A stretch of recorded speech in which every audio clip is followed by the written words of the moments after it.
नमस्कार विद्यार्थी मित्रों, मैं रेखाबेन पटेल सेठ GS सोनावाला हाई स्कूल में अहमदाबाद 9वीं कक्षा के हिंदी विषय के अध्ययन के लिए आप सभी का हार्दिक स्वागत है। आज हम हमारे पाठ्यपुस्तक का 21वां पाठ क्रांतिकारी शेखर का बचपन के बारे में चर्चा करेंगे। इस पाठ के लेखक है सच्चिदानंद हीरानंद वात्स्यायन।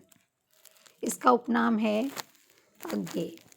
आधुनिक हिंदी काव्यधारा में कई कविता के प्रमुख कवि एवं बहुचर्चित उपन्यासकार के रूप में अज्ञे जी का नाम एवं प्रदान उल्लेखनीय है। इसका जन्म 9 मार्च 1911 में कस्बा कुशीनगर में हुआ। बचपन का 1911 से 1915 का समय लखनऊ में बीता। बाद में कुछ समय के लिए वे श्रीनगर और जम्मू में रहे। उन्होंने लाहौर के एक कॉलेज से BSc की परीक्षा प्रथम श्रेणी में उत्तीर्ण की। क्रांतिकारी दल में सक्रिय भाग लेने के कारण उन्हें कारागार में रहना पड़ा। कारागार का अर्थ होगा जेलवास भुगतना पड़ा। उन्होंने सैनिक और विशाल भारत का संपादन भी किया। कैलिफोर्निया विश्वविद्यालय में भारतीय साहित्य और संस्कृति के अध्यापक के रूप में काम किया। अज्ञे जी विद्रोही व्यक्ति रहे हैं। विद्रोह उसके साहित्य की मूल चेतना है। उनका उपन्यास शेखर एक जीवनी प्रेमचंद के गोदान के बाद सबसे महत्वपूर्ण उपन्यास माना जाता है। इसके अतिरिक्त उन्होंने नदी के द्वीप और अपने अपने अजनबी उपन्यास भी लिखे हैं। वे हिंदी कविता में प्रयोगवादी आंदोलन के प्रवर्तक माने जाते हैं। इन्हें आंगन के पार द्वार काव्यकृति पर साहित्य अकादमी ने पुरस्कृत किया है।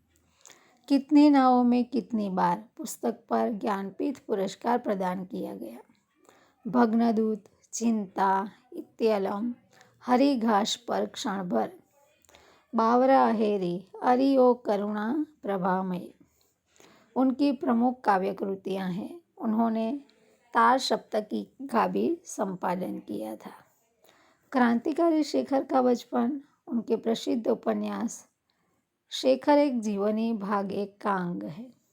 यह उपन्यास 1940 ईस्वी में लिखा गया था। बचपन से लेकर कॉलेज जीवन तक का जीवन विचित्र है। शेखर का जीवन दर्शन स्वातंत्र्य की खोज लक्षित है। वह लील पर चलने वाला नहीं है। इस पाठ में शेखर का बचपन कैसे बीता इसका वर्णन है। वह ब्रिटिश शासन का जबरदस्त विरोधी और स्वदेशी चीज़ों का चाहक था। अंग्रेजी के बजाय हिंदी का हिमायती।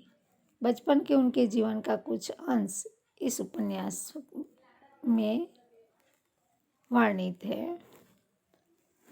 तो पाठ का शीर्षक है क्रांतिकारी शेखर का बचपन।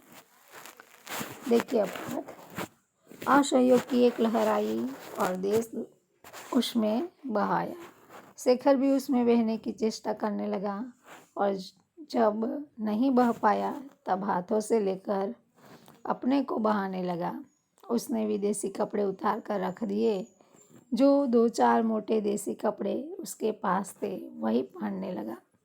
बाहर घूमने मिलने जाना उसने छोड़ दिया, क्योंकि इतने देसी कपड़े उसके पास नहीं थे कि बाहर जा सके। प्रायः दोपहर को वह ऊपर की एक खिड़की के पास जाकर खड़ा हो जाता और बाहर देखा करता। कभी दूर से जब बहुत से कंठों की समवेत पुकार उस तक पहुंचती, गांधी का बोलबाला दुश्मन का मुंह हो काला, तब उसके प्राण पुलकित हो उठते और वह भी अपनी खिड़की से पुकार उठता, गांधी का बोलबाला दुश्मन का मुंह हो काला। इससे आगे वह जा नहीं सकता था। घर से अनुमति नहीं थी, लेकिन अनुमति का न होना ही तो एक अंकुर था जो निरंतर उसे कोई मार्ग ढूंढने के लिए प्रेरित करता था। तो यहाँ पर मुंह काला होना मुहावरा है, जिसका अर्थ होगा बेइज्जती होना। बोलबाला का अर्थ होगा अति प्रसिद्ध होना। तो उन दिनों क्या चल रहा था? असहयोग का आंदोलन चल रहा था, लहर चल पड़ती है देश में, और क्रांतिकारी शेखर भी उसमें बहने की चेष्टा करने लगता है, परंतु बह नहीं पाता है क्योंकि घर के लोगों की अनुमति नहीं थी। तो वह क्या करता है? विदेशी कपड़े उतार कर रख देता है, और उसके पास जो 2-4 मोटे कपड़े थे उसी को वह पहनने लगता है। वह ज़्यादातर बाहर घूमने फिरने भी नहीं जाता था। क्यों नहीं जाता था? क्योंकि उसके पास इतने कपड़े नहीं थे कि वह उन्हें पहनकर बाहर जा सके। जब दोपहर को वह घर की खिड़की के ऊपर जाकर खड़ा हो जाता, तो बाहर से कंठों से संवेद पुकार आती कि गांधी का बोलबाला दुश्मन का मुंह काला। तो उसके प्राण पुलकित हो उठते थे। यहाँ पर प्राण पुलकित हो उठना का अर्थ होगा आनंदित होना, प्रसन्न होना। और वह भी अपनी खिड़की से पुकार उठता था कि गांधी का बोलबाला दुश्मन का मुंह हो काला। इसके आगे वह जा नहीं सकता था क्योंकि घर से अनुमति नहीं थी, और घर से अनुमति नहीं थी वही तो उसके मन में अंकुर बनकर फूटता है कि वह आगे जाकर असहयोग आंदोलन में भाग लेकर क्रांतिकारी बन जाता है। माँ के अतिरिक्त सब लोग बाहर गए हुए थे। माँ ऊपर कोठे पर बैठी हुई थी। शेखर ने घर के सब कमरे में से विदेशी कपड़े बटोरे और नीचे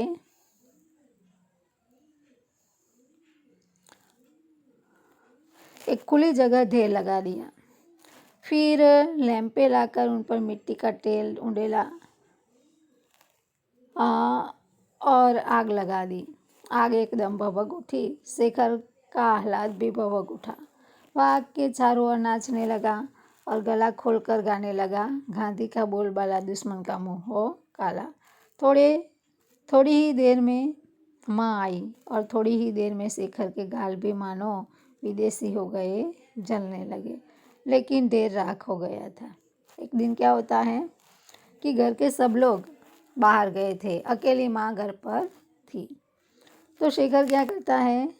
घर के सभी कमरों से विदेशी कपड़े बटोर कर इकट्ठा करता है और घर की खुली जगह में उसका ढेर लगा देता है, और उस पर मिट्टी का तेल उंडेल कर उसे आग लगा देता है। थोड़ी ही देर में आग भभक उठती है। तो शेखर क्या करता है? वह आग के चारों ओर नाचने लगता है और गला खोलकर गाने लगता है कि गांधी का बोलबाला दुश्मन का मुंह हो काला। थोड़ी ही देर में उसकी माँ आ जाती है, और थोड़ी ही देर में शेखर के गाल भी विदेशी बन जाते हैं, मानो उसके गाल पर उसकी माँ की थप्पड़ पड़ती है। शेखर के मन में विदेशी मात्र के प्रति घृणा हो गई। उसने देखा कि हमारी नस नस में विदेशी का प्रभुत्व ही नहीं, आतंक भरा हुआ है। आतंक का अर्थ होगा भय। शेखर का क्या मानना था कि हमारी नस नस में विदेशी का प्रभुत्व ही नहीं, आतंक भरा हुआ है, भय भरा हुआ है। उसे पुरानी बातें भी याद आई और नई भी। वह देखने लगा। उसे यह भी ध्यान हुआ कि पिता उसे घर में भाइयों से अंग्रेजी में बात करने को कहा करते हैं। यह भी कि वह शैशव से अंग्रेजी बोलना जानता है। शैशव यानी बचपन। तो शेखर के पिता बचपन में क्या करते हैं? उनके भाइयों से अंग्रेजी में बातें करने के लिए कहा करते थे, और उसे शैशव से ही, बचपन से ही अंग्रेजी सिखाया जाता था। वो अंग्रेजी बोलना जानता था। परंतु अभी हिंदी सीख रहा था। उसकी पहली आया ईसाई थी और अंग्रेजी ही बोलती थी। शेखर के घर पर जो आया थी वह ईसाई थी और वह अंग्रेजी ही बोलती थी। उसका पहला गुरु जिसके साथ उसे दिन भर बिताना होता था एक अमेरिकन मिशनरी था जो पढ़ाता चाहे कुछ नहीं था, दिन भर अंग्रेजी की शिक्षा तो देता था। शेखर का गुरु मिशनरी था। शेखर कहते हैं कि जो दिन भर चाहे पढ़ाता कुछ भी हो परंतु अंग्रेजी तो पढ़ाता ही था। शेखर ने देखा कि यदि मातृभाषा वह है तो हम सबसे पहले सीखते हैं तब तो अंग्रेजी ही उसकी मातृभाषा है। शेखर क्या कहते हैं कि यदि मातृभाषा वह है जिसे हम सबसे पहले सीखते हैं तब तो हमारी मातृभाषा कौन सी हुई? अंग्रेजी, क्योंकि उन्हें सबसे पहले अंग्रेजी सिखाई गई थी और वो अंग्रेजी तो विदेशी है तो विदेशी को हम माँ कहेंगे। उसके आत्माभिमान को बहुत सख्त धक्का लगा, जिससे मैं घृणित समझता हूँ उसी विदेशी को माँ कहने को बाध्य हूँ। शेखर क्या सोचता है कि जिसे मैं घृणित समझता हूँ विदेशी कपड़े, विदेशी भाषा, उसे मैं माँ कहने के लिए बाध्य हूँ। उसने उसी दिन से बड़ी लगन से हिंदी पढ़ना आरंभ किया और चेष्टा से अपनी बातचीत में भी अंग्रेजी शब्द निकालने लगा।